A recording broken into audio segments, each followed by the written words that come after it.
The world's climate scientists tell us that the highest safe level of emissions would be around 350 parts per million of carbon dioxide and greenhouse gases in the atmosphere. We're already at 400. They tell us that the sort of safest we could hope to do without having perilous implications as far as drought, famine, human conflict, major species extinction would be about a 2 degrees Celsius increase in temperature. We're rapidly approaching that, and with all the built-in carbon dioxide that's already in the atmosphere, we're easily going to exceed that. So on our watch, we are facing the next major extinction of species on the Earth that we haven't seen since the time of the dinosaurs disappearing. When whole countries go underwater because of sea level rise, when whole countries find that there's so much drought that they can't feed their population, and as a result they need to desperately migrate to another country or invade another country, we're going to have climate wars in the future. And what about livestock and animal agriculture? Well, what about it?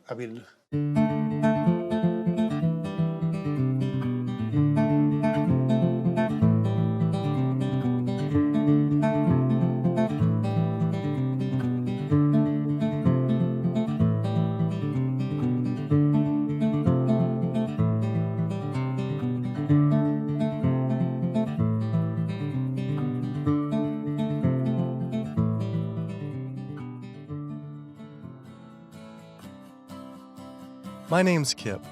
This is me. I had a cliche U.S. American childhood. My mom was a teacher, my dad was in the military, and I have one sister.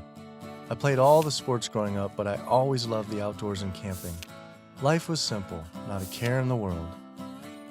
And then this guy showed up. Like so many of us, I saw his film An Inconvenient Truth about the impacts of global warming, and it scared the emojis out of me. In Al Gore's film, he describes how our Earth is in peril. Climate change stands to affect all life on this planet. From monster storms, raging wildfires, record droughts, ice caps melting, acidification of the oceans, to entire countries going underwater. That could all be caused by humans' demands on the Earth. With scientists warning unless we take drastic measures to correct our environmental footprint, our time on this planet may be limited to only 50 more years. I wanted to do everything I could to help. I made up my mind right then and there to change how I lived and to do whatever I possibly could to find a way for all of us to live together, in balance with the planet sustainably forever. I started to do all the things Al told us to do. I became an OCE, Obsessive Compulsive Environmentalist. I separated the trash and recycling. I composted, changed all the light bulbs, took short showers, turned the water off when I brushed my teeth, turned off lights when leaving a room, and rode my bike instead of driving everywhere. But as the years went by, it seemed as if things were getting worse. I had to wonder, with all the continuing ecological crisis facing the planet, even if every single one of us adopted these conservation habits, was this really going to be enough to save the world? It just seemed that there was something more to this story. I thought I was doing everything I could to help the planet. But then, with one friend's post, everything changed. The post sent me to a report online published by the United Nations stating that cows produce more greenhouse gases than the entire transportation sector.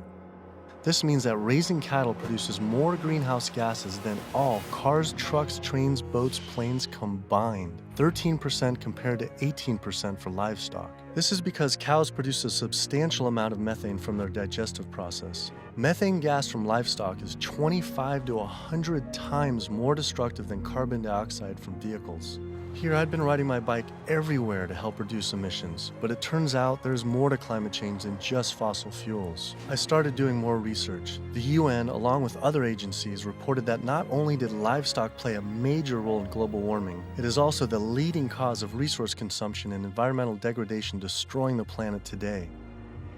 How is it possible I wasn't aware of this? I thought this information would be plastered everywhere in the environmental community.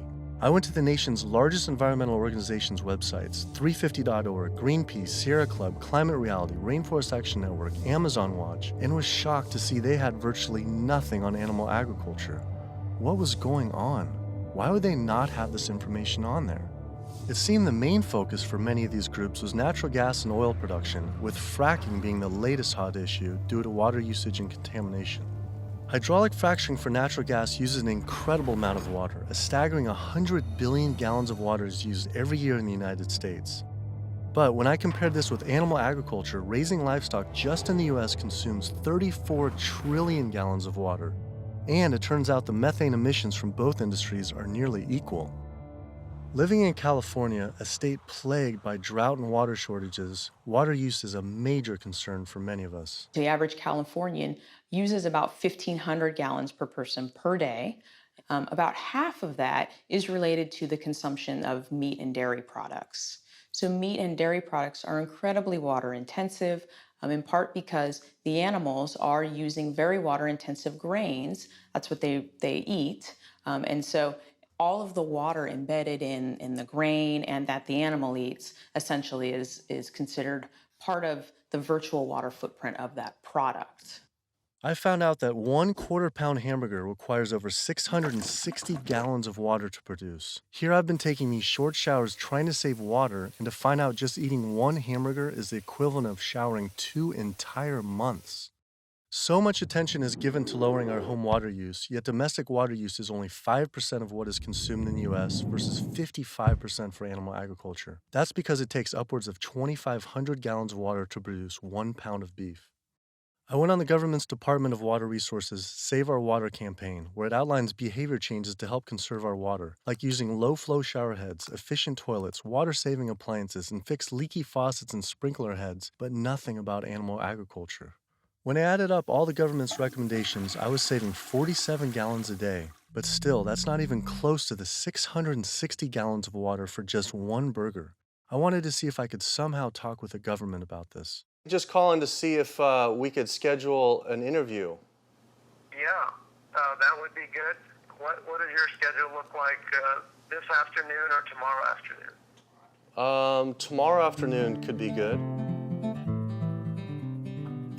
For the urban environment, there are a lot of things that can be done. Indoor, using low-flow shower heads, low-flow faucets, efficient toilets, efficient water using appliances.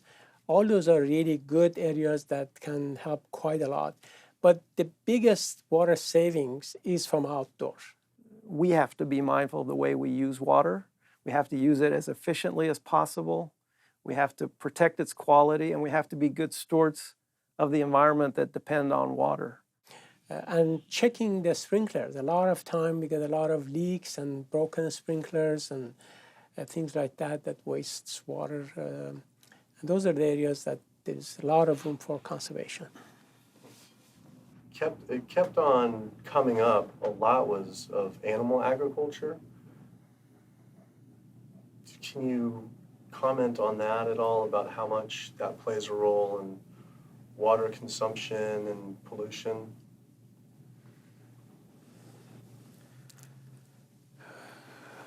That's, that's not my area. There's one study that found that 1 pound of beef, 2,500 gallons of water. Yeah. Yeah. Eggs is 477 gallons of water, and cheese almost 900 gallons. I mean, I guess it's one simple, why isn't it on Save Our Water? Just, it's kind of like if you went to someone's house and my neighbor has a faucet, dripping, and then you see this giant hose turn full blast until 660 gallons of water are shooting out into the street, flooding the entire street. I think I would say, hey, turn that off, please. It seems like it's a huge thing that we could be doing by far more than anything else. Just like, if that is really the case. I think that the water footprint of animal husbandry is greater than other activities. There's no ifs, and, or buts about it. That would be really powerful, just rather than waiting till we're in a drought. What do you think about just starting now, and whoever's in charge of the Save Our Water, hey, let's start encouraging people to eat less meat now, because these studies are coming out. I don't think that'll happen. Why? I don't think that'll happen. Why? Because of the way government is set up here. That's interesting, though. Why though?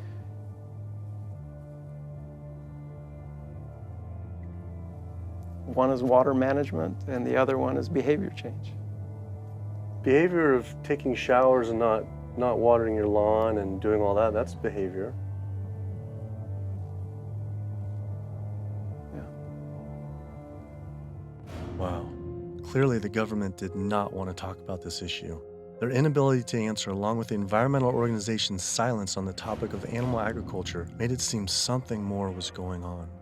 I started doing more investigating on the impacts of livestock and found out this situation was actually worse than I had thought. In 2009, 2 advisors from the World Bank released an analysis on human-induced greenhouse gases, finding that animal agriculture was responsible not for 18%, as the UN stated, but was actually 51% of all greenhouse gases. 51%. Yet all we hear about is burning fossil fuels. This devastating figure is due to clear-cutting rainforests for grazing, respiration, and all the waste animals produced. This makes animal agriculture the #1 contributor to human-caused climate change. But not only that, I found out raising animals for food consumes 1/3 of all the planet's fresh water, occupies up to 45% of the Earth's land, is responsible for up to 91% of Amazon destruction, is a leading cause of species extinction, ocean dead zones, and habitat destruction. Yet, the world's largest environmental groups that are supposed to be saving our world didn't mention this anywhere. I had to speak with environmental organizations to find out why they weren't addressing this issue. I sent off dozens of emails, made call after call, spent hours on hold. Days became weeks and weeks became months, and for some reason, no one wanted to talk to me about this. So bizarre. I supported these organizations for so long and now was met with silence. I was, however, able to connect with a handful of environmental authors and advocates that were willing to address this issue. I took my old trusty van, Super Blue, out of retirement and hit the road. So my calculations are that without using any gas or oil or fuel ever again from this day forward, that we would still exceed our maximum carbon equivalent greenhouse gas emissions, the 565 gigatons, by the year 2030, without the electricity sector or energy sector even factored in the equation, all simply by raising and eating livestock. If you reduce the amount of methane emissions, the level in the atmosphere goes down fairly quickly and within decades, as opposed to CO2. If you reduce the emissions to the atmosphere, you don't really see a signal in the atmosphere for 100 years or so. The single largest contributor to every known environmental ill known to humankind: deforestation, land use, water scarcity, the destabilization of communities, world hunger. The list doesn't stop. It's an environmental disaster that's being ignored by the very people who should be championing. Free-living animals made up, 10,000 years ago, made up 99% of the biomass. And human beings, we only made up 1% of the biomass. Today, only 10,000 years later, which is really just a fraction of time, we human beings and the animals that we own as property make up 98% of the biomass, and wild free-living animals make up only 2%. We've basically completely stolen the world, the earth, from free-living animals to use for ourselves and our cows and pigs and chickens and factory farmed fish, and the oceans have been even more devastated. Concerned researchers of the loss of species agree that the primary cause of loss of species on our Earth that we're witnessing is due to overgrazing and habitat loss from livestock production on land and by overfishing, which I call fishing, in our oceans. And we're in the middle of the largest mass extinction of species in 65 million years. The rainforest is being cut down at the rate of an acre per second. And the driving force behind all of this is animal agriculture, cutting down the forest to graze animals and to grow soybeans, genetically engineered soybeans to feed to the cows and pigs and chickens and factory farmed fish. 91% of the loss of rainforest in the Amazon area thus far to date, 91% that's been destroyed is due to raising livestock. The leading cause of environmental destruction is animal agriculture. I just couldn't understand why the world's largest environmental organizations were not addressing this when their entire mission is to help protect the environment. But that's the thing too, is they say, use less coal, ride your bike.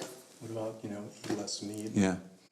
I think they focus grouped it and it's a political loser. In terms of, because they're membership organizations, a lot of them. They're looking to maximize the number of people making contributions, and if they get identified as being anti-meat or challenging people on their everyday habits, that's something that's so dear to people that it will hurt with their fundraising.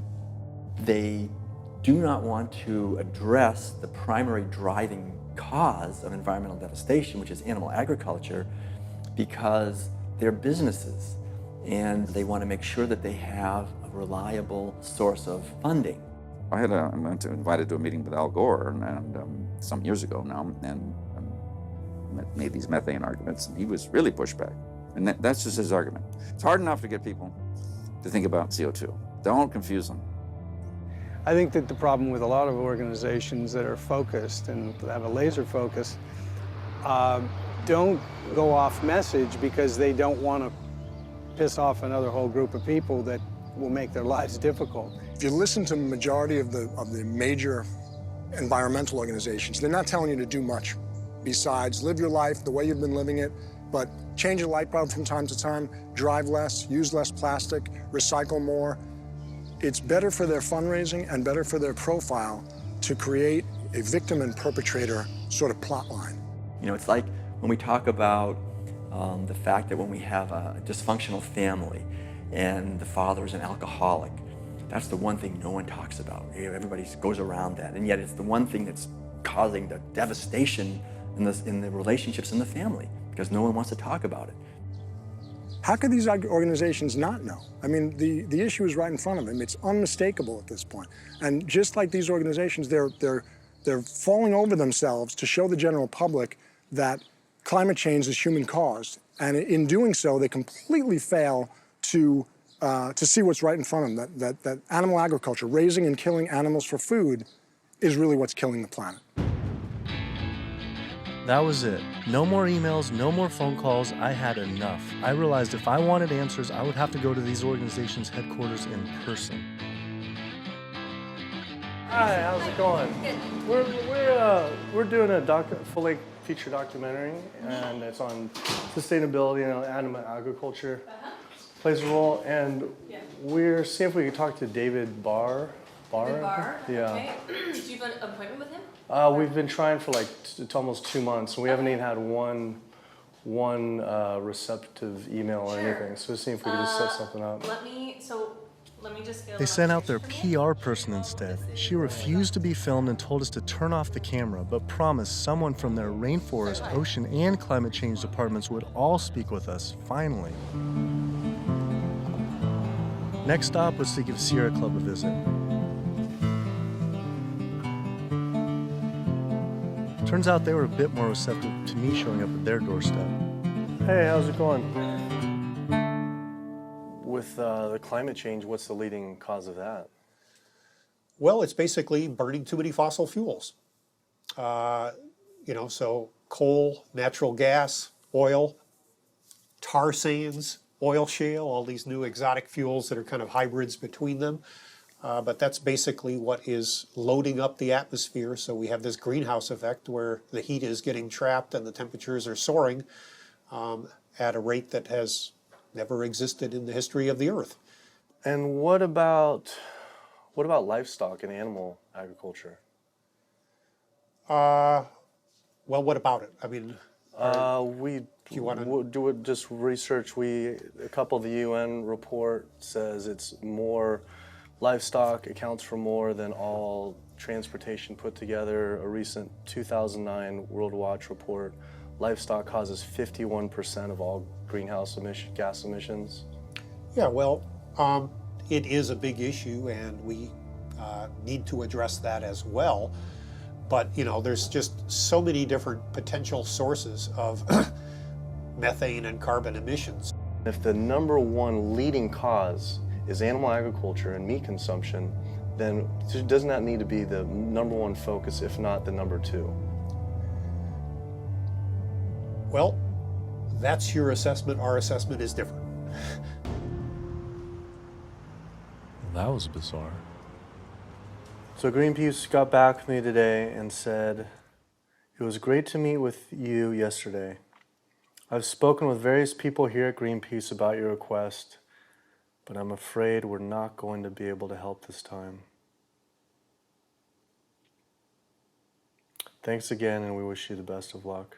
Greenpeace's response reminded me of the statistic that 116,000 pounds of farm animal excrement is produced every second in the United States alone. That is enough waste per year to cover every square foot of San Francisco, New York City, Tokyo, Paris, New Delhi, Berlin, Hong Kong, London, Rio de Janeiro, Delaware, Bali, Costa Rica, and Denmark combined.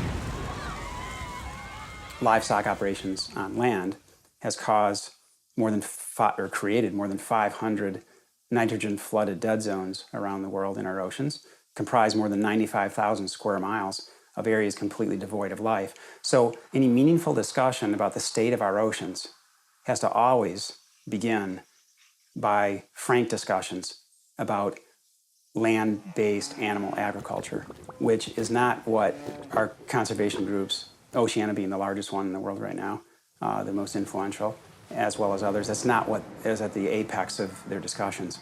I went on my favorite ocean protection organization's website, Surfrider Foundation, to see what they were doing about this. Mostly what I found were campaigns about plastic bags and trash, but nothing about animal agriculture. What is the number one coastal water quality issue polluter? I mean, a lot of it, it's actually, we call it the toxic cocktail, because it really is this sort of diffuse source. So it's, heavy metal from tires and brakes and cars, heavy metals. It is these herbicides and pesticides. So it's really just, it's kind of picking up the everything we leave on the ground and collecting it together and pushing it out into the ocean. So it's hard to actually target one thing. When we're doing our research on this particular one and runoff, and just kind of increasingly as we're interviewing more and more people, it keeps coming up. The animal agriculture as being, and we read animal agriculture as being the number one water polluter, considerably by more than any other. Yeah, that's interesting. I think, I guess it depends on the regions that you focus on, like the urban areas, which is sort of like where we are here in Southern California. We don't see that because there's not a lot of sort of agricultural farms. But if you look in the mid-Atlantic, sort of Maryland, Virginia, North Carolina, that region, I know there's a lot of poultry farms and a lot of hog farms, and it's a huge waste issue. I was surprised that not only did they not focus on farm runoff, but they also didn't mention any campaigns about how our oceans are in near collapse. The UN reported that 3/4 of the world's fisheries are overexploited, fully exploited, or significantly depleted due to overfishing. The oceans are under siege like never before, and marine environments are in trouble. And if we don't wake up and do something about it, we're going to see fishless oceans by the year 2048. That's the prediction from scientists. The fact that when people look at fishing, sometimes they're only looking at the fact of the animals who are actually consumed by humans, and we're not necessarily looking at all the animals who are caught in the drift nets, all the other animals who are killed in the industry. And when you look at even the shrimping industry has done a lot to devastate the planet as well in terms of breaking down natural barriers that we have to protect the islands. We're at over 28 billion animals were pulled out of the ocean last year. They're not ever given a chance to recover. They can't recover. They don't multiply that quickly. They don't come back. We're not giving them an opportunity. The oceans are in complete collapse. The large fish species are nearing extinction. The way fishing is done today to feed the demand for 90 million tons of fish is primarily through massive fish nets. For every single pound of fish caught, there's up to 5 pounds of untargeted species trapped, such as dolphins, whales, sea turtles, and sharks, known as bykill. If we were to imagine this same sort of practice happening on the African savanna, targeting gazelle, but in the process scooping up every single lion, giraffe, ostrich, and elephant, nobody would stand for it. Yet, this is what is happening in our oceans every single day. Between 40 and 50 million sharks each year are killed in fishing lines and fishing nets as bykill. then their fins might be cut off or not cut off, but they're caught initially as bykill. And it's from fishing. It's from fishing in a sustainable manner, in many cases, for fish that are labeled sustainable by, for instance, Oceana and these sustainable certified organizations. So my thought is that why would we want to stop at banning shark fin soup if you're concerned about sharks, which all these organizations are and most of the public at large is now. If we really are concerned about sharks, we would ban fishing. I went on the world's largest ocean conservation group's website, Oceana, to see what they were doing about this. On their site, along with a TED Talk by CEO Andy Sharpless, I was astounded to read they actually recommend that one of the best ways to help fish is to eat fish. With the world's fish population in near collapse, this seems like saying the best way to help endangered pandas is to eat pandas. I couldn't understand how Oceana could say we could remove close to 100 million tons of fish per year, and that could somehow be sustainable and good for our oceans. Many of the species that are nearing extinction have done so, are being ravaged and becoming nearly extinct in a declining fashion and haven't recovered on the watch of Oceana and on the watch of Marine Stewardship Council and very much on the watch of Monterey Bay Aquarium Seafood Watch, which I mentioned in one of my lectures. That's they're aptly named because that's what they're doing. They're sort of watching this happen instead of aggressively halting it. I mean, according to the United Nations Food and Agriculture Organization, roughly 3/4 of all the fisheries out there are either fully exploited or overexploited. So there's really not a whole lot of fish stocks out there that you might consider at healthy levels for the ecosystem. Watching Andy's TED Talk about feeding the world, in 1988, fish catch, as you mentioned, peaked at 85 million tons. How is it possible that we can sustainably catch 100 million tons by 2050, regardless if it's in a farm or if it's in the ocean? If for every pound of fish you're taking out, you're essentially taking out 5 pounds of wild fish, no matter whether it's a pond or it's in the ocean. How can that be sustainable?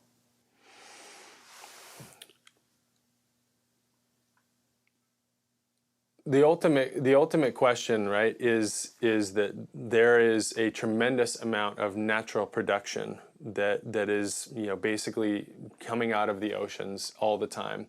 So we have a massive amount of upwelling from our ocean conveyor belt that's bringing up ancient 1,000-year-old nutrients, and our ecosystems are turning that into fish. Yes, they're eating each other, and you're losing some of that production every step up in the food chain, but you get more every year. You can fish and take some out, and next year there will be more. And if we do that right without ultimately hitting the fundamental driver, it's sort of like living off the interest, right? As long as you don't bring your principal down, right, if you're investing in something, as long as you're not hitting into that principal and your principal remains high, you could potentially live off the interest forever. And that's the basic idea with fish. With our population right now, what we're doing is if it's 75% depleted, the fishery is now depleted. And it's a good analogy with money. We're not living off our interest. We're in extreme debt. And if our population who's trying to live as a family on the same amount of money, and it's increasing 35% to 9 billion people, right. Isn't it just, hey, we got to stop spending money? Yeah. We need to stop eating fish. Well, if you could bring the principle back. Fishing of any type is depleting not only the species, but you get into this serial depletion where one fish species will be minimized and the fishing industry for that fishery will move on to the next species. And it's called serial depletion, it's aptly named. And in the process, so the fish are being lost, not only the species is being lost, but the next in line is being lost, and then the mechanism is still extremely destructive. So they're losing the fish species, but it needs to be kept in mind they're also destroying habitat. I think they came up with this term, sustainable fishing, to make ourselves feel good about eating fish and continuing to take fish out of the oceans, when in fact, really, it's Sea Shepherd's position that there is no such thing as sustainable fishing. Seafood is not a protein source for a sustainable protein source for the feeding of the planet, of the people on the planet. It's just not. People don't want to hear it because that makes them feel like they have to take action. They have to stop doing something, and a lot of people don't want to. And people don't want to. They don't want to put it out there because it's uncomfortable. They don't want to propose to tell people what to do. But we're at a point where we all have to be cognizant, and we have to realize, and we have to take an action. Our founder, Captain Watson, likes to say, "If the oceans die, we die." That's not a tagline. That's the truth. Perhaps the only other ecosystem that is being destroyed at such a rapid rate are the world's rainforests. Our global rainforests are essentially the planet's lungs. They breathe in CO2 and exhale oxygen. An acre of rainforest is cleared every second, and the leading cause is to graze animals and grow their feed crops. That is essentially an entire football field cleared every single second. And it is estimated that every day, close to 100 plant, animal, and insect species are lost due to rainforest destruction.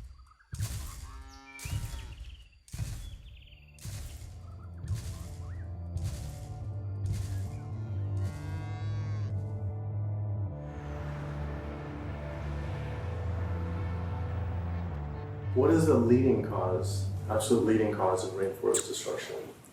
Human intervention into rainforests is the leading cause. And so it's either for logging or it's for agribusiness. And that's when you're looking at the top global drivers, it will vary a bit by the rainforest that you're talking about.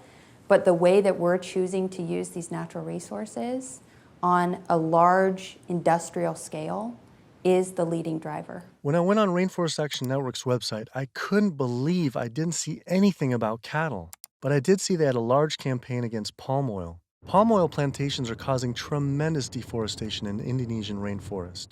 It is estimated that palm oil is responsible for 26 million acres being cleared. Though, compared to livestock and their feed crops, they were responsible for 136 million acres of rainforest lost to date.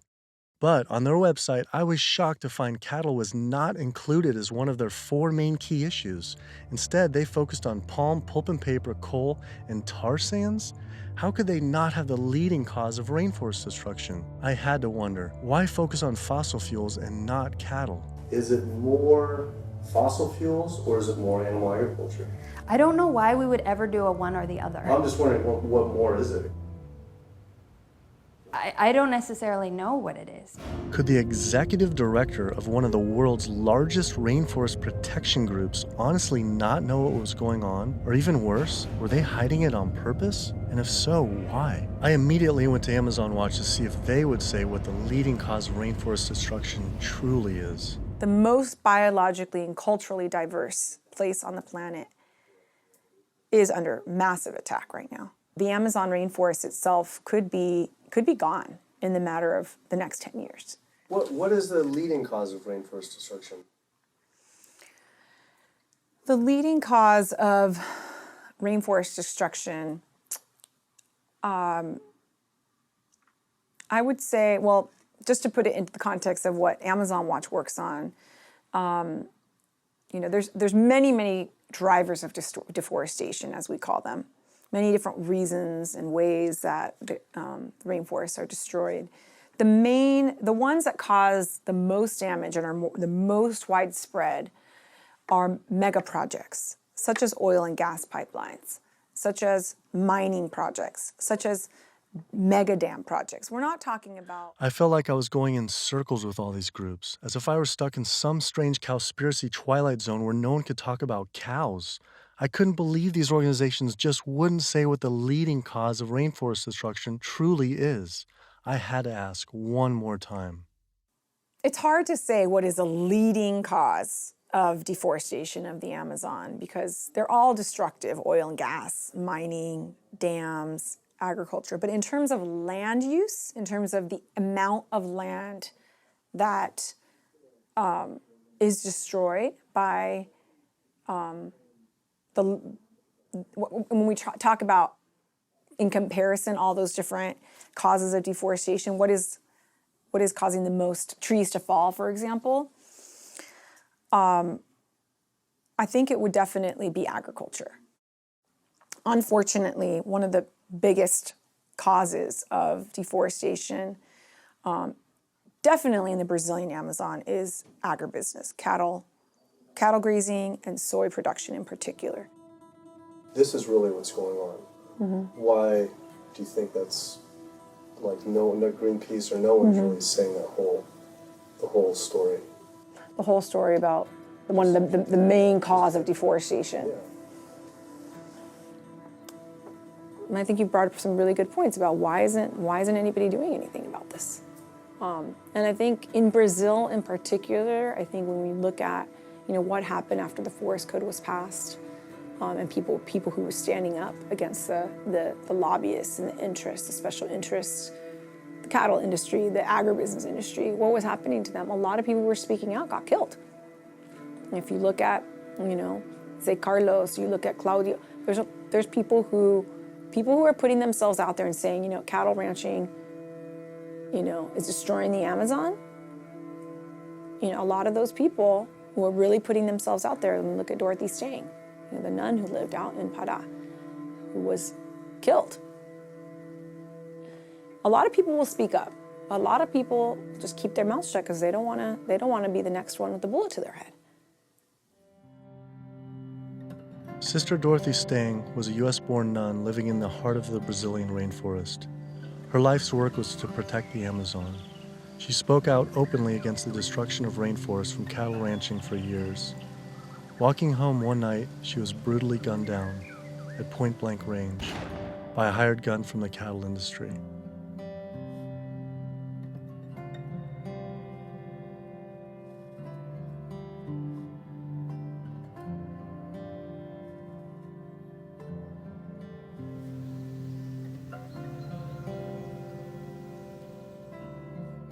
After Greenpeace's initial denial for an interview, I wrote again, begging they reconsider.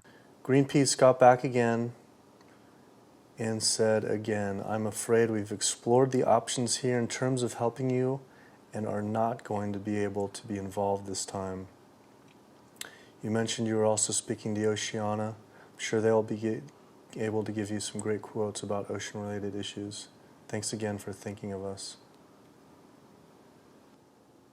Unbelievable. With Greenpeace unwilling to be interviewed, I had to find a different avenue for answers. There's something really fishy going on over there. Fortunately, I found a former Greenpeace board of director who now speaks openly about the industry. Environmental organizations, like other organizations, are not telling you the truth about what the world needs from us as a species. It's so frustrating when the information is right before their eyes. It's documented in peer-reviewed papers and journals. It's there for everybody to see, but the environmental organizations are refusing to act. Nowhere do you find in their policies, and nowhere do you find in the Greenpeace mission that diet is important, that animal agriculture is the problem. They are refusing, like other environmental organizations, to look at the issue. The environmental community is failing us, and they are failing ecosystems. And it's so frustrating to see them do this. NRDC, the Earth's best defense. All right, so here they actually do have a few things on animal agriculture. The leading cause of environmental degradation is too much pollution and too many engines churning too fast in too many places around the globe. Lately, in 2009, a World Watch report that livestock causes 51% of greenhouse gas emissions, and transportation is around 13, and then the low end, the UN was around 18 to 30, which is more than all transportation, all put together. Internationally or nationally? Yeah, I think energy production and transportation are still major sources. So I think, I guess I'm not going to comment on that because I'm not familiar with those numbers. So it's, don't quote me on this, but that's cow farts. That's what, I think what that is. I think that's cow farts.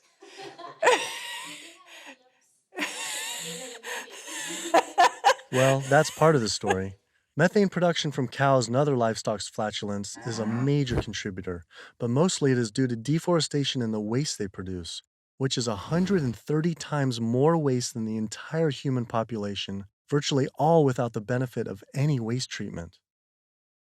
NRDC absolutely, as I said, has a big food program. In fact, we just, every year we do the Growing Green Awards, and we recognize food innovators. And this last year, one of the awardees was a sustainable pork producer, actually, that doesn't use any antibiotics, and also the antibiotic use that industrial food production in the United States uses right now. Is, you know, we're giving the majority of antibiotics in the United States are administered to healthy livestock. I wanted to visit one of these sustainable farms. I found the Markegard grass-fed beef farm on the lush, misty California coast.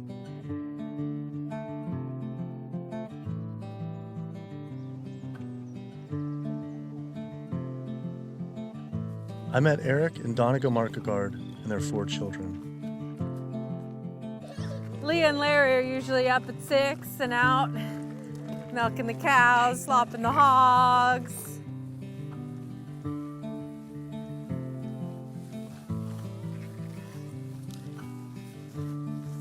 Altogether, we graze about 4,500 acres.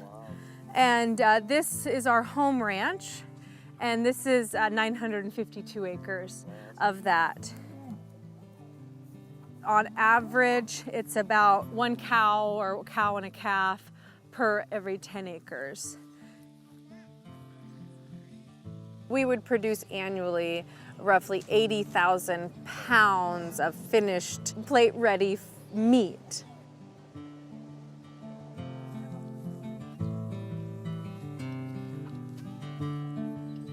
We keep about 10 pigs in roughly a 50-acre area, and we move them around in 10-acre pastures. Some people think that pigs are dirty and gross, but I really like them. They know people, and they'll be friends and really nice.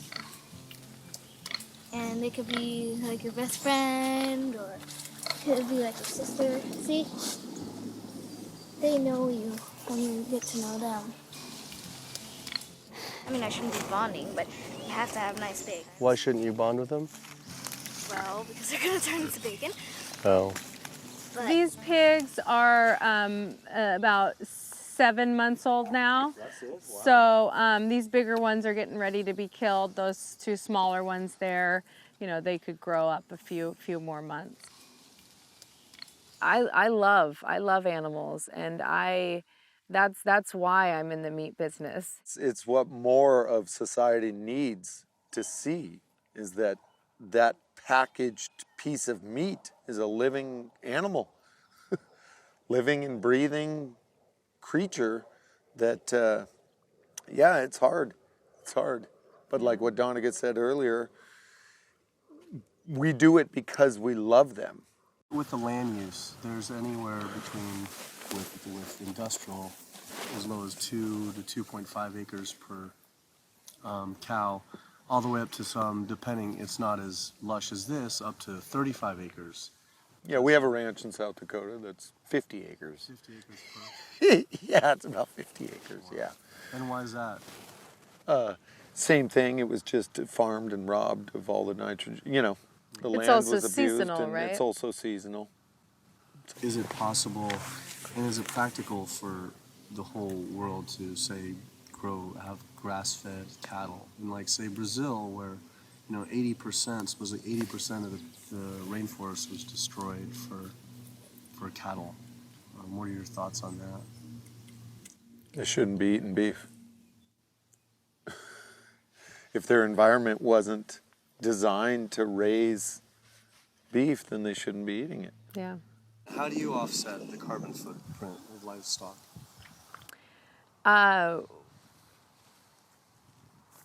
We don't feel like livestock have a carbon footprint. I left there feeling confused. And as far as grass-fed beef not having a carbon footprint, it actually sounded like it could make sense until I added up the numbers on land use and population. If we were to use the Markegard model of raising animals, which requires 4,500 acres producing 80,000 pounds of meat, the average American eats 209 pounds of meat per year. If that was all grass-fed beef, only 382 people could be fed on their land. That equates to 11.7 acres per person times 314 million Americans, which equals 3.7 billion acres of grazing land. Unfortunately, there are only 1.9 billion acres in the U.S.'s lower 48 states. Currently, nearly half of all United States land is already dedicated to animal agriculture.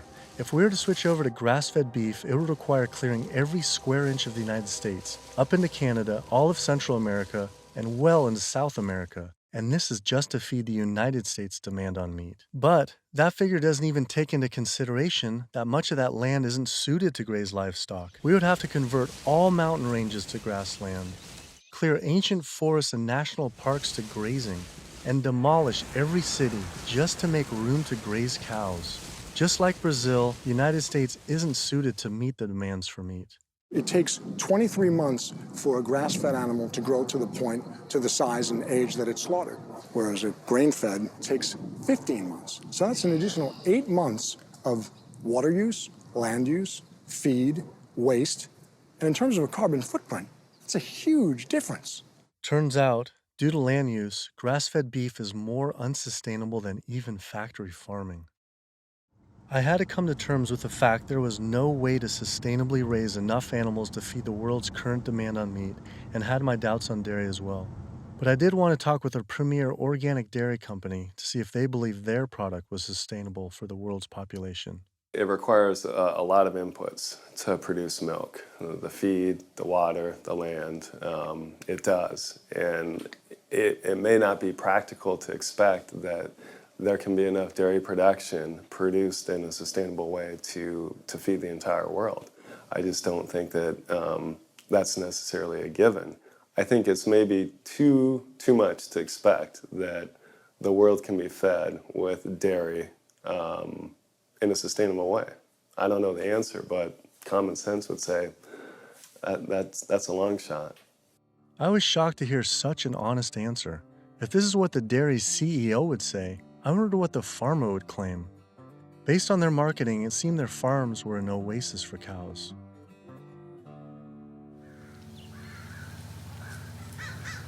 It was not what I expected.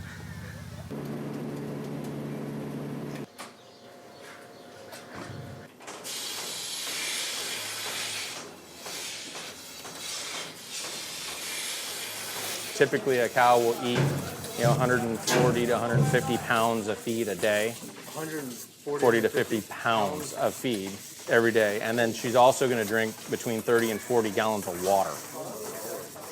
Probably go through about 20 tons per week.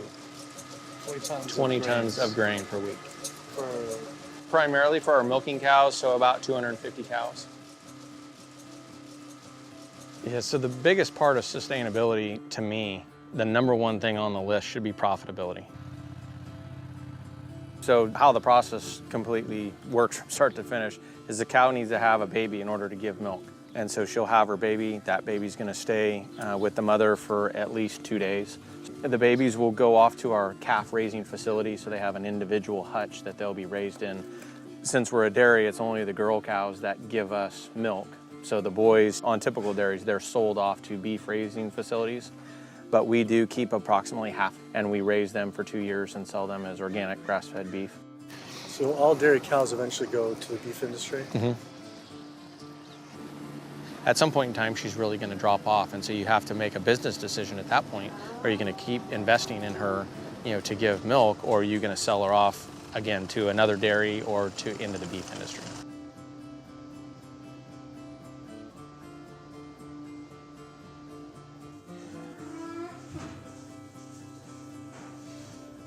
There's very few places on this planet that have this type of environment.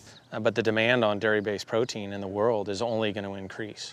And there's not enough land on the planet to do this type of dairying around the world. It's just the environment is not going to be that way. The land's not there. So I guess on a global scale, a conclusion would be dairy is not sustainable. Unless we start digging up houses and putting pastures back. And the only way to start digging up houses and development is to have less people. We only know that population is going to continue to grow. So that means more commercial dairying, I'm sure. Either that or some lower demand by the people. Yeah, or some other product's going to take its place. I mean, we see there's all sorts of soy milks and almond milk and a lot of other products that are coming out, and different blends. Where you take juices and proteins, and I think you'll see a lot more of that. He was right. How could cow's milk be sustainable? For when 1 gallon of milk, it takes upwards of 1,000 gallons of water to produce. Doing research on grass-fed livestock, I kept coming across the work of Alan Savory. Almost a third of the planet's land is becoming desert, with a vast majority due to livestock grazing. Savory claims that the best way to reverse this desertification is to actually graze more animals. This reminded me of Oceana saying the best way to help fish is to eat fish. This is the same man, during the 1950s, working as a research officer for the game department of what is now Zimbabwe, came up with a theory, in spite of scientific evidence, that actually elephants were the cause of desertification there. And his solution was convincing the government to kill 40,000 elephants. Yet, after 14 years of relentless slaughter, the conditions only got worse. His theory was wrong. The culling finally ended, but not until tens of thousands of elephants and their families were killed. This is not someone I would ever take ecological advice from.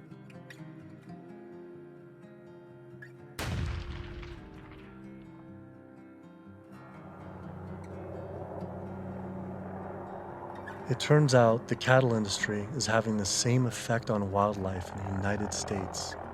The government has been rounding up horses en masse, and we now have more wild horses and burros in government holding facility, 50,000 wild horses and burros in government holding facilities than we have free on the range. Basically, you have ranchers who get to graze on our public lands for a fraction of the going rate. So they're getting like this huge tax subsidy. It's about 1/15 of the going rate. And what the Bureau of Land Management has to do is say how much forage and water is on the land, and then they divvy it up. They give so much to the cows, so much to wildlife, and so much to the wild horses and burros. And what we see is the lion's share of the forage and water is going to the livestock industry. And then they scapegoat the horses and burros and say, oh, there are too many horses and burros, let's remove them.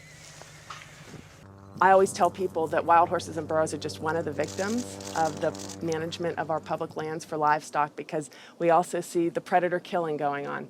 We know wolves are now being targeted by ranchers to get rid of wolves. USDA has aircraft, and all they do is aerial gunning of predators. So all a rancher does is call up and say, I've got a coyote here. They'll come over and they'll shoot the coyote, or they'll shoot the mountain lion, or they'll shoot the bobcat. And this is all for ranching.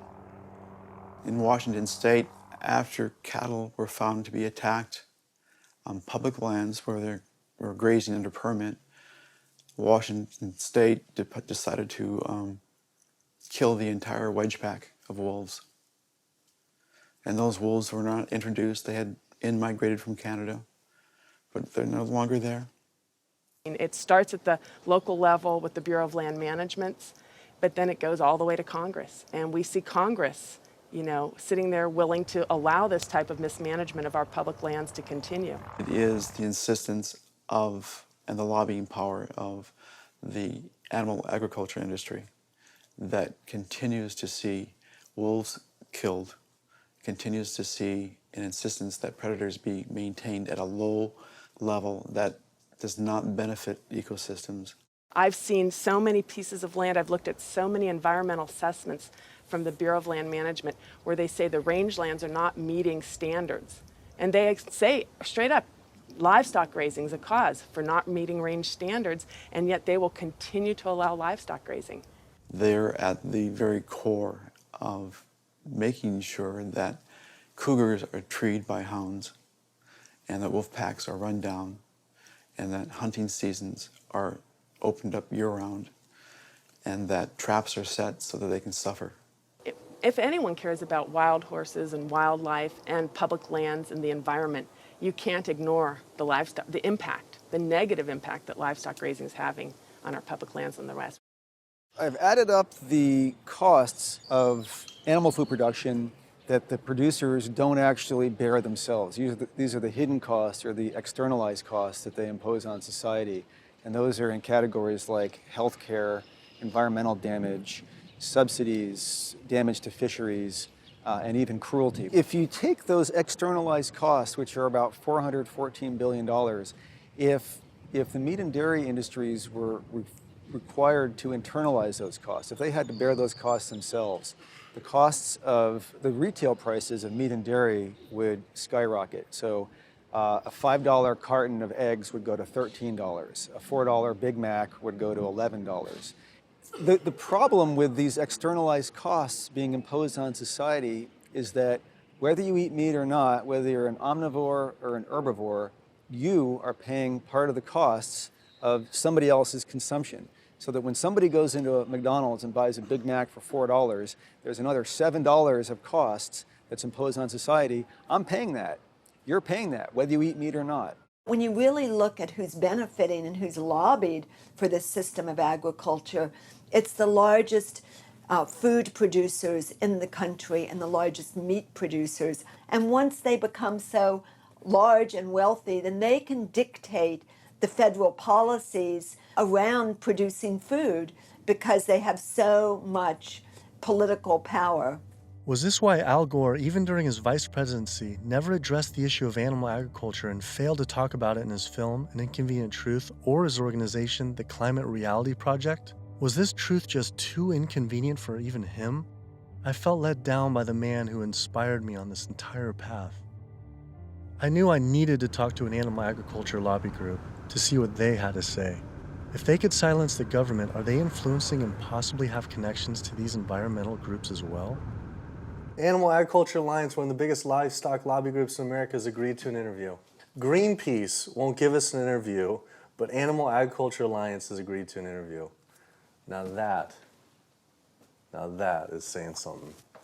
People hear the word GMOs and that's a really scary term, and again, I think agriculture has kind of struggled to explain what that means, but in reality, what we've done is to use technology to make advancements in how we raise crops and how we raise animals. We're not going to feed the world, going back to how it was 100 years ago where all the animals were, pasture fed. We didn't just move animals inside and just implement these large vertically integrated systems because of sustainability. It certainly reduces the environmental impact while improving animal well-being and food safety. So they're saying that animals like it just as much being inside, say the chickens and the cows like being just as much inside as pasture grass-fed? In a lot of cases, it's been a significant improvement in their well-being, just in terms of the amount of care they can get, individualized care. Does the meat and dairy industry ever support or donate to environmental nonprofits? I don't know that I would want to comment on that. Yeah, I don't know. I don't know that we would know what they donate to or don't donate to. Does meat and dairy industry ever support or donate to, say, Greenpeace? Again, I don't know that I would feel comfortable. Hey, sorry we didn't get back to you earlier. I have some bad news. Unfortunately, we are no longer able to fund your film project. We had a meeting, and due to the growing controversial subject matter, we have some concerns and have to pull out. Why was this subject so controversial? The first person I could think to speak with was Howard Lyman, who had been sued by cattlemen for simply speaking the truth about animal agriculture on the Oprah Winfrey Show. I was born on the largest dairy farm in the state of Montana in 1938. Grew up my entire life on a livestock farm, went to Montana State University, got a degree in agriculture, came back and started a mega agricultural endeavor where I had 10,000 acres of crop, 7,000 head of cattle, and about 30 employees. So I spent 45 years of my life in animal agriculture, and so I've been there, done that. When I was on the Oprah show, we had the food disparagement law. Now, the food disparagement law, in my opinion, was unconstitutional, but what it basically said, that it was against the law to say something you knew to be false about a perishable commodity. I didn't say anything on the Oprah show I thought to be false. I went there and told the truth. Now, it took 5 years and hundreds of thousands of dollars to end up extricating myself from the suits from the cattle industry. But if I was to go on the Oprah show today, say exactly the same thing today that I said back then, I would be guilty. And for me, when they were talking about the food disparagement law, it was the fact of whether I told the truth or not. You can go today and tell the truth, and you will be guilty, because if you cause a disruption in the profits of the animal industry, you're guilty under the Patriot Act. Do you think there should be any concern of us making this documentary? Of course. If you don't realize right now that you're putting your neck on the chopping block, you know, you better take that camera and throw it away. The animal agriculture industry is one of the most powerful industries on the planet. I think most people in this country are aware of the influence of money and industry on politics, and we really see that clearly on display with this industry in particular. Most people would be shocked to learn that animal rights and environmental activists are the #1 domestic terrorism threat, according to the FBI. And why is that?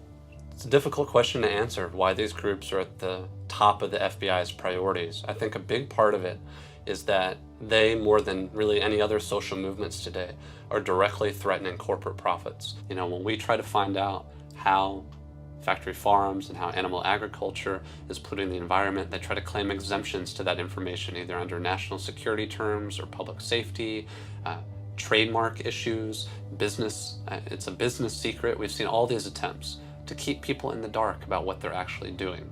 You know, one of the largest industries on the planet with the biggest environmental impact, trying to keep us in the dark about how it's operating. Through the Freedom of Information Act, we obtained documents from the Counterterrorism Unit that show they are monitoring my lectures, media interviews like this one, my website, my book.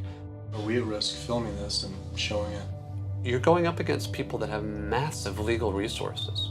I mean, it's just overwhelming, the amount of money at their disposal, and you have nothing. And I think that fear is a big part of the tactic as well. Will was right. I was scared.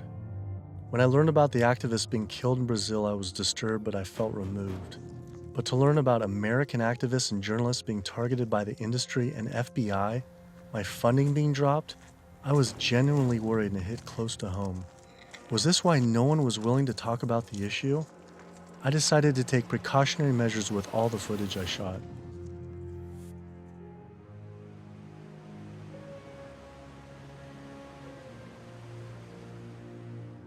I was beyond frightened to imagine what could possibly happen if I pursued this subject any further.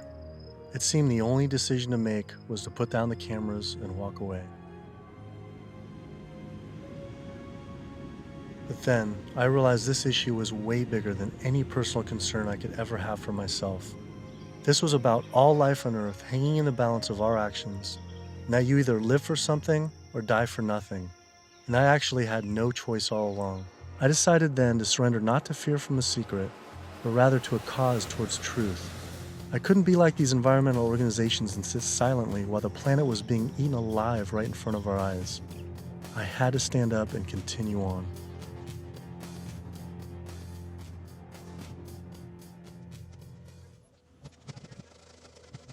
Some people would say the problem isn't really animal agriculture, but actually human overpopulation. In 1812, there were 1 billion people on the planet. In 1912, there were 1.5 billion. Then, just 100 years later, our population exploded to 7 billion humans. This number is rightly given a great deal of attention, but an even more important figure when determining world population is the world's 70 billion farm animals humans raise. The human population drinks 5.2 billion gallons of water every day and eats 21 billion pounds of food. But just the world's 1.5 billion cows alone drink 45 billion gallons of water every day and eat 135 billion pounds of food. This isn't so much a human population issue, it's a human eating animals population issue. Environmental organizations not addressing this is like health organizations trying to stop lung cancer without addressing cigarette smoking. But instead of secondhand smoking, it's secondhand eating, which affects the entire planet. We're growing enough food right now in the world to feed between 12 and 15 billion people. We only have 7 billion people. We have roughly 1 billion people starving every single day. Worldwide, 50% of the grain and legumes that we're growing, we're feeding to animals. So they're eating huge amounts of grain and legumes. And in the United States, it's more like closer to 70, 80, depending on which grain it is, about 90% of the soybeans. 82% of the world's starving children live in countries where food is fed to animals in the livestock systems that are then killed and eaten by more well-off individuals in developed countries such as the US, UK, and in Europe. The fact of it is that we could feed every human being on the planet today an adequate diet if we did no more than take the feed that we are feeding to animals and actually turn it into food for humans. And so somebody trying to justify GMOs, that's like trying to give a drowning man a drink of water. You can produce, on average, 15 times more protein from plant-based sources than from meat on any given area of land, whether it's using the same type of land, whether it's a very fertile area in one area of the world or it's an area that's depleted. If we would reduce the amount of meat we're eating and dairy and eggs, we could allow all these monocropped fields of genetically engineered corn and soybeans to revert back to forest again, to be habitat for animals. You know, anytime somebody tells you that we can't grow food for humans on the land that we're growing feed for animals, this is somebody that is smoking the #1 crop out of California. The fact of it is, if you can grow corn to stuff down the throat of an animal, you can actually grow corn and feed it to a human. You encourage people to eat less meat and for the tremendous resources required and the toll on the environment. And on the animals. And on the animals. And the workers in the system. And it's a brutal system at every level. As the world population continues to grow to almost 9 billion people, do you foresee someday that we might just completely have to stop eating meat altogether? I don't know that we'll completely stop. I think that the amount of meat eaten will decline. There's no way to support 9 ounces per person per day, which is what Americans are eating now. If the Chinese alone decide they want to eat that much, and they've decided they want to eat that much, we just can't. We don't have enough world to produce the grain to generate that much meat. I think a plant-based diet is the most sustainable. What do you recommend for 9 billion people can eat for the planet to not only sustain but to thrive? Would you throw out a number like an ounce, 1 ounce? Per meat? And including dairy, I don't think I don't know enough. But yeah, it would be on the order of a couple ounces a week. It's not going to be the way we're eating it now. We're gorging on meat. We're eating huge amounts. And does that include cheese too? 2 ounces total? Cheese and milk. 2 ounces a week. Only 2 ounces a week seem like nothing. People could probably raise that in their own backyard. Maybe backyard farming was a sustainable solution. I have 42 ducks. I started off with 3 ducks 3 years ago, and then those burdened into a population. I buy a 75-pound bag of seed, and that seed bag will last me right now about 2 weeks. The ducks now that we're going to be culling are about 2 years old. When you're living with them, they get used to you. They're not intimidated or whatever, and so they make all their vocal sounds like natural. Go down. Easy, easy, easy, easy. Okay. Now we're gonna keep you. Run. These two go first. Being smart-wise, compared to a chicken, they're probably the same.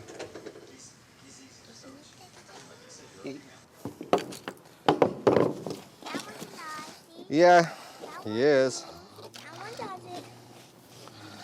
Alrighty. Okay. Right there.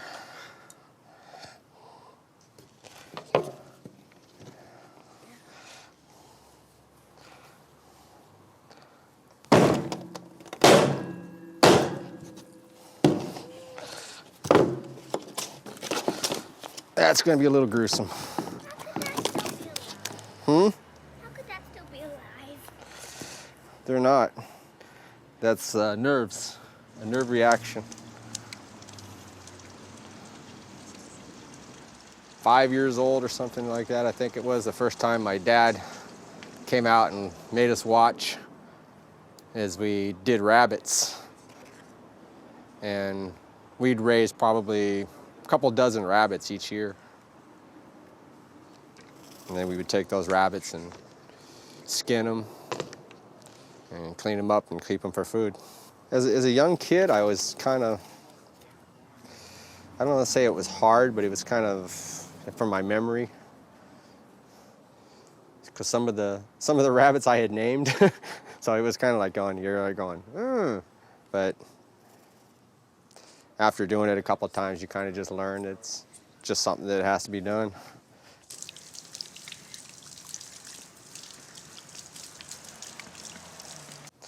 Not the fingers.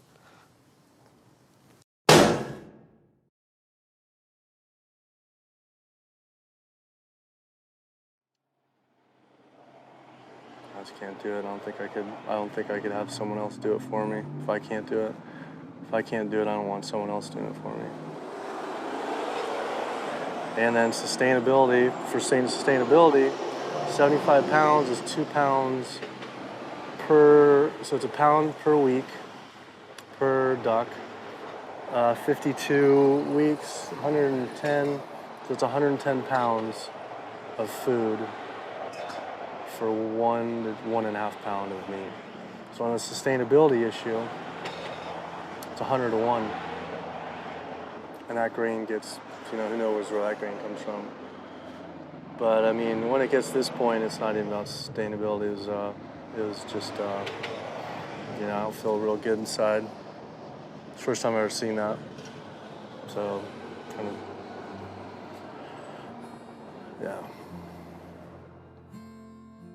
I'd been so caught up in the destruction caused by animal agriculture, I realized I had never truly dwelled on the obvious reality that every one of these animals was killed. It was always a disconnected, abstract fact of eating meat, but when it became personal, face to face, the story changed. I had already scheduled weeks in advance to film another backyard slaughter of a chicken that stopped producing eggs. I didn't know how I was going to possibly go through another slaughter.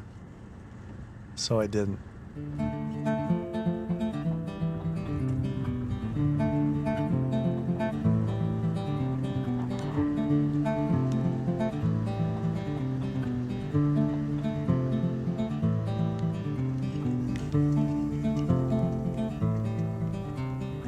Animal Place is a farm animal sanctuary in Northern California that focuses on rescuing animals from the animal agriculture industry.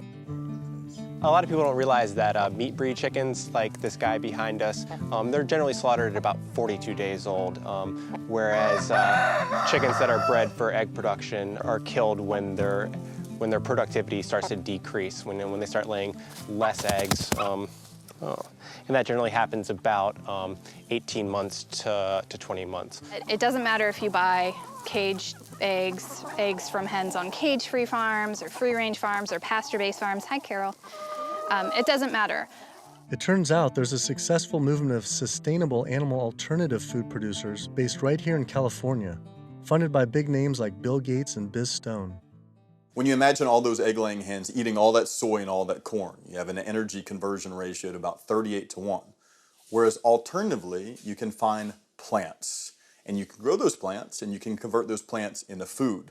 And the energy conversion ratio for the plants that we're using to replace the eggs is about 2:1 compared to 38:1 for eggs. So our explicit goal is to have the maximum amount of impact by creating this new model that makes the global egg industry entirely obsolete. We're making the Omega products and proving that we can make better tasting food that's great for you, and it takes 1/20th of the land and resources that dairy do. If I could tell you that you could have the fiber structure of meat, the satiating bite of meat, the protein, and all the nutritional benefits of meat without actually having animal protein itself, and by doing that, you could address climate change, you could address the human health epidemics that we're seeing, you could address animal welfare, and you could address natural resource conservation, would you make the change? But what if people just ate less animal products, like going meatless on Mondays? When you go meatless on Monday, if you ascribe to that campaign, you're essentially contributing to climate change, pollution, depletion of our planet's resources, and your own health then on only 6 days of the week instead of 7. You're creating a false justification, clearly a false sense of justification for what you're doing on those other 6 days of the week. So in other words, we really shouldn't be resting on our laurels of what you do right only 1/7 of the time. You can't be an environmentalist and eat animal products, period. Kid yourself if you want. If you want to feed your addiction, so be it. But don't call yourself an environmentalist. I knew I had to stop eating all animal products. I wanted to help the planet be sustainable, but I needed to sustain myself. I had doubts about being healthy and not eating meat, dairy, and eggs. All I knew was a standard American diet I grew up on. Is it even possible to be a healthy vegetarian or vegan? Is it possible to be a healthy vegetarian or vegan? I became vegan for, 32 years ago now, and I run several miles every day. I go biking 40, 50 miles through the countryside. I work long hours. I feel great. It's nice waking up in a light, trim body every day.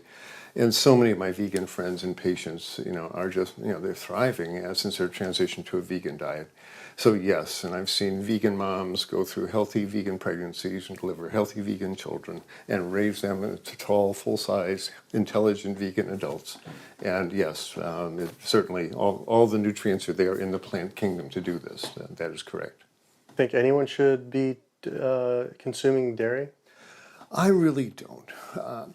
When you think about it, the purpose of cow's milk, I did most of my growing up on a dairy farm in Wisconsin. The purpose of cow's milk is to turn a 65-pound calf into a 400-pound cow as rapidly as possible. Cow's milk is baby calf growth fluid. That's what this stuff is. Everything in that white liquid, the hormones, the lipids, the proteins, the sodium, the growth factors, the IGF, every one of those is meant to blow that calf up to a great big cow, or it wouldn't be there. And whether you pour it on your cereal as a liquid, whether you clot it into yogurt, whether you eat it into cheese, whether you freeze it into ice cream, it's baby calf growth fluid. And women eat it, and it stimulates their tissues, and it gives women breast lumps. It makes the uterus get big, and they get fibroids, and they bleed, and they get hysterectomies, and they need mammograms, and gives guys man boobs. Cow's milk is the lactation secretions of a large bovine mammal who just had a baby. It's for baby calves. I tell my patients, go look in the mirror. Do you have big ears? Do you have a tail? Are you a baby calf?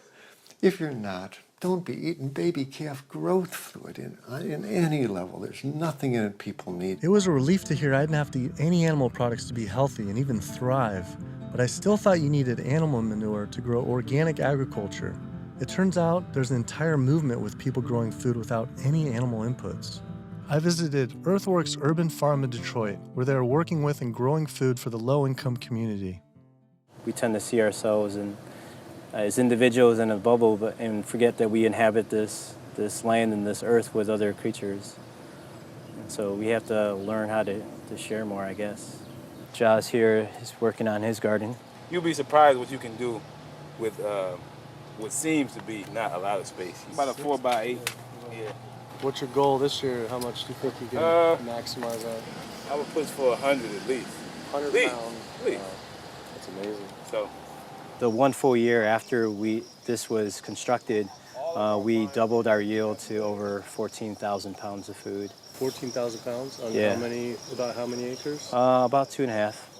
So as much food as we produce and we grow, or the earth helps us grow, is we also have to return those nutrients back to the soil. So we like to think of our work as being regenerative, that we're putting as much life-giving substance in the ground as we're taking out. So just kind of healthier and safer to use vegetarian or vegetable composting and stuff? Yeah, that's what we found. But also because it takes less time, it's a lot easier to manage. A lot easier, yeah. Yeah. And the soil's just as rich. No. Yeah, absolutely. Not only is it organic more compassionate, it's also more efficient. And in a society with this many billions of people, we need to be as efficient as possible. Some people might go back and say, if we embrace this primitive approach of only wild animals everywhere, and we go back to like a hunter-gatherer system, that sounds great. But that was 10 million people on the entire continent. Maybe a little bit more, a little bit less, no one really knows. Today, now, we have what? We have 320 million in the US, 25 million in Canada, another 100 and so many million in Mexico. So North America is up to almost 450 million people.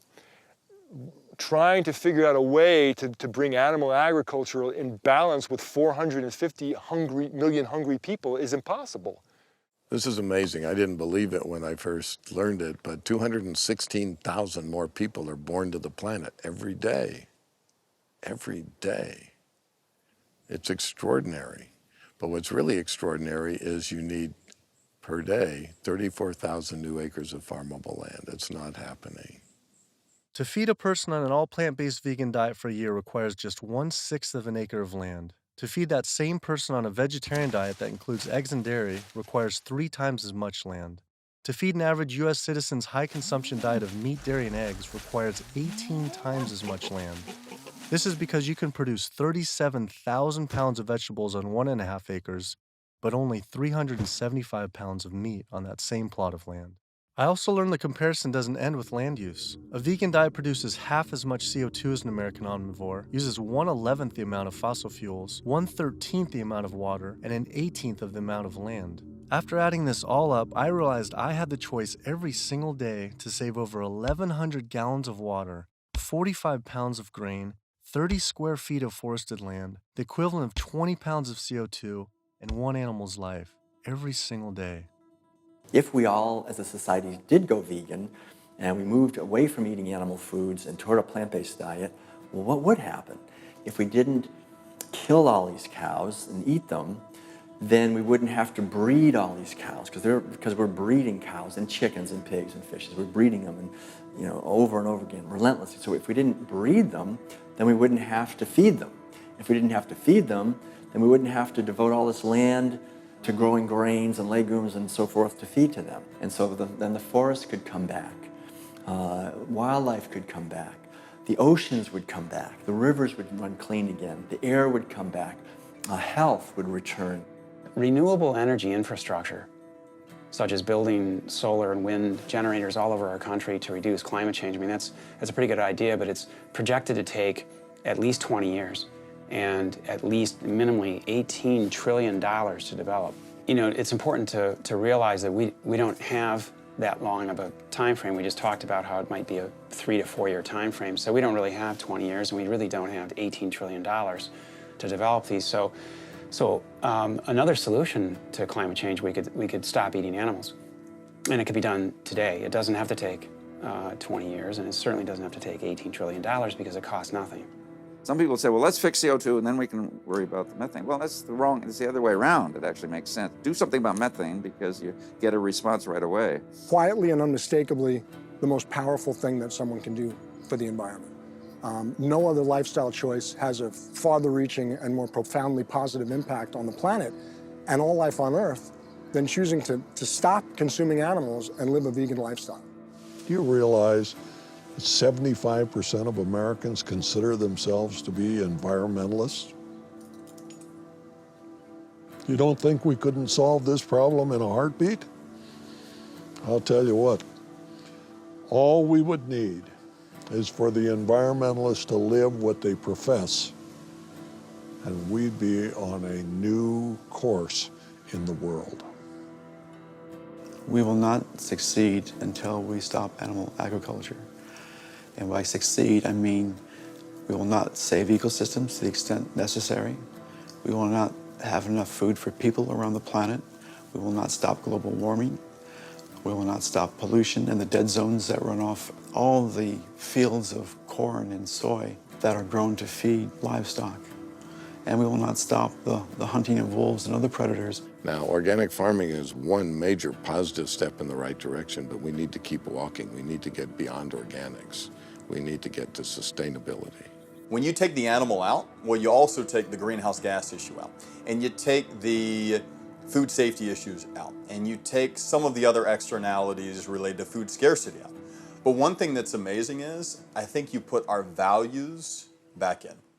You put values like compassion and integrity and kindness, values that are natural to human beings. You put that in. You build that back into the story of our food. And I think as this begins to progress, I think it also helps people to pause before they eat that egg, before they eat that steak, before they eat that chicken nugget, and ask themselves, is that really what they want? Or do they actually want something more?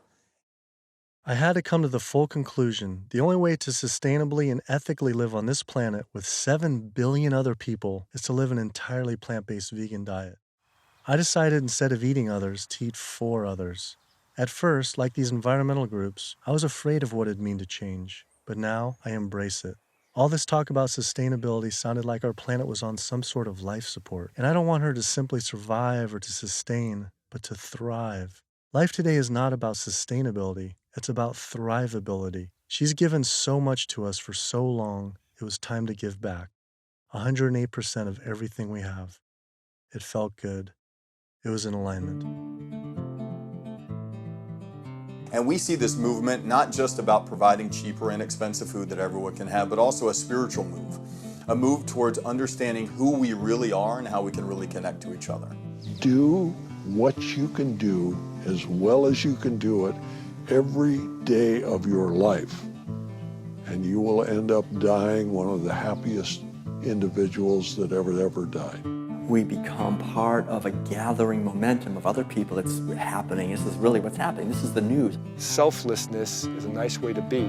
It has all these benefits for yourself as well as the planet and other people. So it's a beautiful way to live. Ecologically, it just feels better. This is about massively transforming how our society eats because it's a necessity. It's acting on what we know and acting kindly and gently on the whole planet and with other people to accomplish the goals of living better. We can do it, but we have to choose to do it. You can change the world. You must change the world.